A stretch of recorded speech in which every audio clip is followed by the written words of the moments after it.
going on, guys? Welcome back. Madden 18 All-Pro Football. Another comparison, and a really important comparison in terms of double team pass blocking. In terms of, to me, what double team pass blocking stands for. It stands for recognizing threats, who's going to be blitzing, helping a player that is in charge of a superior threat.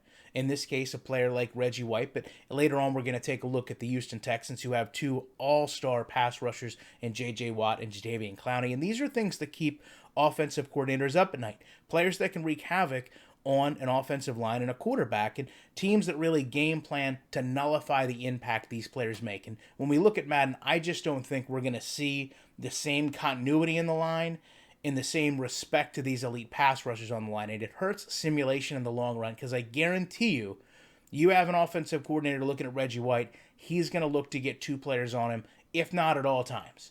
That's also what makes players like Robert Mathis and Dwight Freeney deadly when they're together, because, listen, you've got to single up on somebody and you're going to cause problems. Now, look at the detection here, number 77. Look at the head tracking. He is actually looking at the threats of number 74 and number 53, the linebacker and the other lineman, to assess, is one of these players blitzing? If so, do I need to pick them up? Now, once they've established themselves in pass coverage, he then very seamlessly, in my opinion, makes the transition over to double team Reggie White. And I like the way the animation is just a very smooth slide. It's a believable double team.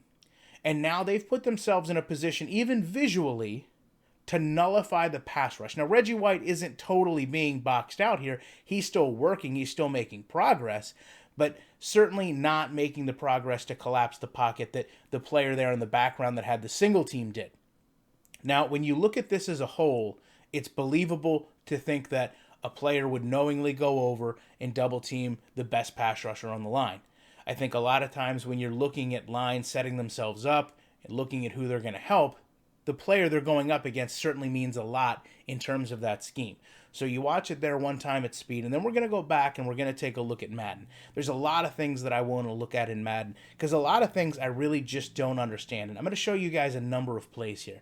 Number one, in a lot of these plays, we're not seeing a double team on Clowney, and we're not seeing a double team on Watt, even though there are players available to double team. There's a halfback back there to block, and there's also a lineman there because we're only rushing 4, but we've got a line of 5.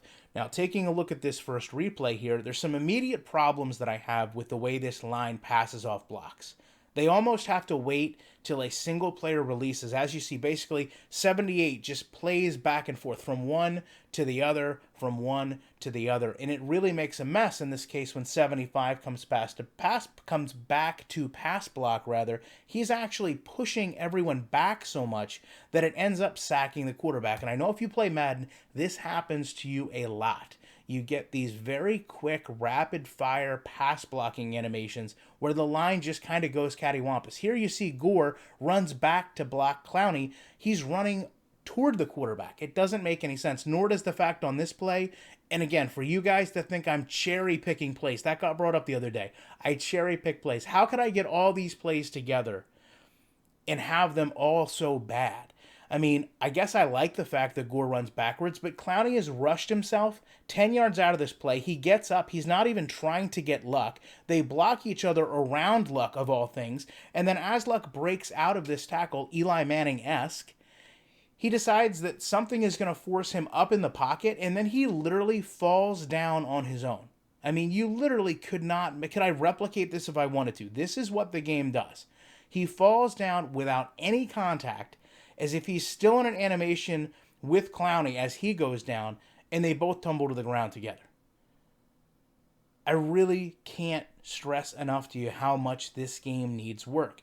And again, we see Clowney and Watt are not being double-teamed off the line, in my opinion. We're double-teaming the defensive tackle that isn't the biggest threat to bring a pass rush. And it's evident by how much Clowney is able to get to the quarterback.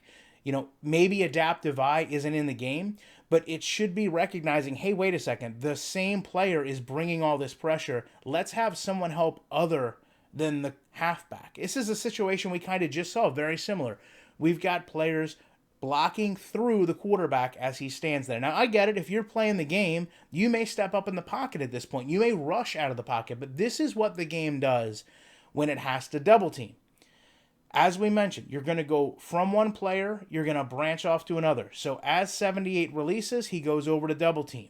Now, look at the positioning. If you go back and you think about what we saw with Reggie White, I don't see a lot of that same positioning. I see a lot of, if you will, patty cake blocking.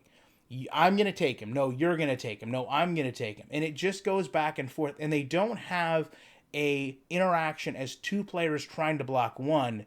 They have an interaction as single players trying to block a defensive player at different times. And it really doesn't have that same stopping power, if you will, as All Pro Football did. I mean, just to go back and look at some still images.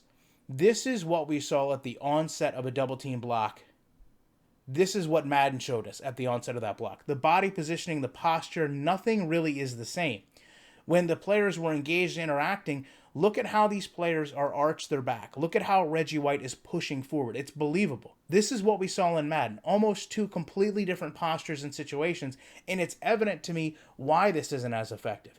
You take a look at it from the side, again, I don't see that joint effort of two players trying to stop one. We go to All Pro Football, it's absolutely evident. These two players, even from where they're positioned on White, are trying to block him as a team, as a double team block. Slowing down in Madden and trying to take a look at what happens here. I'll be honest, it's a little painful to watch to see this line because it doesn't actually have any fluidity. It doesn't seem to make sense as to why 78 releases from a double team block, or was it?